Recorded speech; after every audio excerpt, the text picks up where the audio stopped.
Hey everybody, it's Henry with the Film Buds podcast. Please make sure to rate, review, and subscribe to the show. And if you're listening to this on YouTube, please let us know your thoughts in the comments. Thanks. 89. Let's get to A Haunting in Venice, which came out late last year, and it's on Hulu currently, and maybe some other sites, but on Hulu now. It's directed by Kenneth Branagh, based off the Agatha Christie stories. Stars Kenneth Branagh, Michelle Yeoh, Jamie Dornan, Tina Fey, Dylan Corbett Bader, and a few others, Kelly Riley. And the synopsis is, in post-World War II Venice, Poirot, now retired and living in his own exile, reluctantly attends a seance. But when one of the guests is murdered, it is up to the former detective to once again uncover the killer. So this is the third entry in Kenneth Branagh's Poirot series, universe, whatever you want to call it, because he did Murder on the Orient Express, and then he did Death on the Nile, and this is now his third one, and I'm guessing they're going to continue on to do more.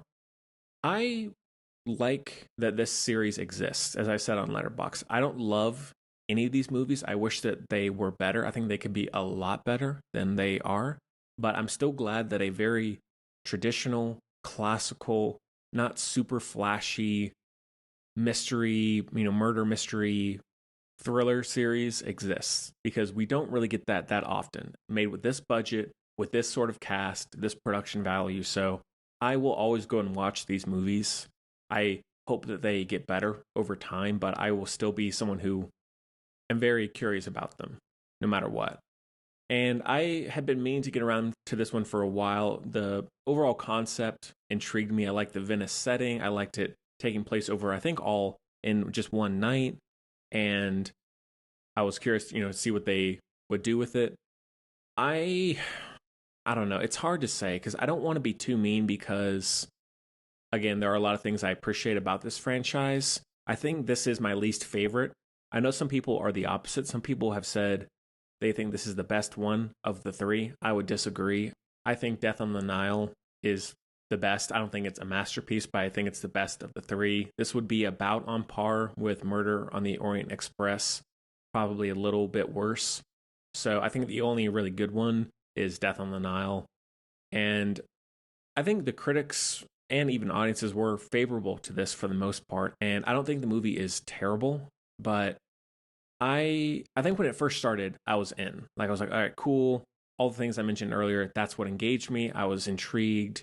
And then I feel like after about the first act, I found it to be such a bore. I don't mind it taking place in dark, shadowy rooms and, it being very dialogue driven. I'm all for that kind of movie. But whether it's the direction, the script, I don't know. But I found it to be such a slog to get through. Maybe because the cast wasn't as charismatic as the first two are. I think this has the least impressive cast, in my opinion. And so maybe that had something to do with it. But I feel like once the real crime and murder mystery started, I was losing track. I was losing interest. I think even by the end, I was like, all right, cool. That's the killer or killers. I won't spoil it any more than that. But I was like, all right, cool. That's how it wrapped up. Let's end it. Which I think that's the first time of the three where I felt that way. So overall, I was not a fan of it. Maybe it'll go up over time. Maybe knowing the style of film, rewatching it, it'll improve.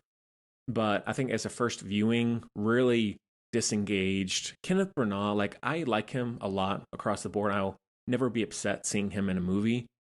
Direction-wise, he's decent. I think he does some cool Dutch angles, and the lighting is very good. Cinematography overall very strong. And he definitely has some big hits in his career. I think Cinderella, his directed Cinderella film, is probably one of, if not the best, recent Disney live-action remake. I don't know if that's a hot take. And so I'm not against him directing these movies, but I think even as Poirot, I don't love him. And actually, first off, a little backstory. I grew up watching a lot of Poirot mysteries, murder mysteries, masterpiece mystery, that sort of thing, because my mom loved all that stuff and still does. And so I just grew up watching each day, at least weekly, a few different mystery shows like this that were like the originals. And so I was very aware of this character going in. And, the mustache and the accent is very heavy. Like, that's not really an issue for me. But I think maybe knowing that it's Kenneth Branagh and how exaggerated the mustache is, it feels too fake at times. And I think, also, actually, I almost completely forgotten about this. Tina Fey, I love Tina Fey. I think she's hysterical. I love 30 Rock. I think she's a fantastic writer. I like Kimmy Schmidt.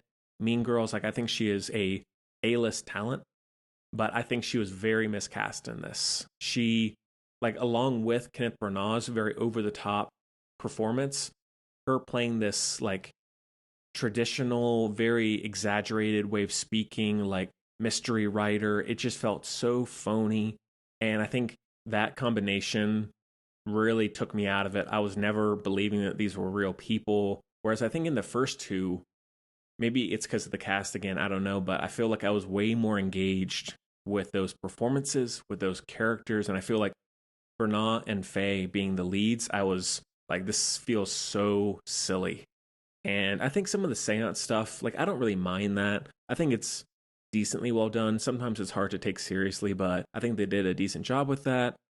The final reveals, like I said earlier, I wasn't really wowed by it. I was like, all right, cool, but I still liked that final sequence and that how it was revealed. I like the rainstorm and all that. So the conclusion, that worked to a degree, but it was a little too late.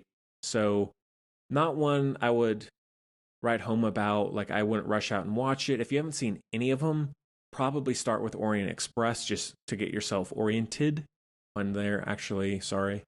And then I would check out Death on the Nile. And then if you still like those, I would see this one, because I do want to go back and rewatch Orient, but this one sort of made me a little less excited to revisit things, or maybe a little less excited for the next one. But I'm a pro row head, I suppose.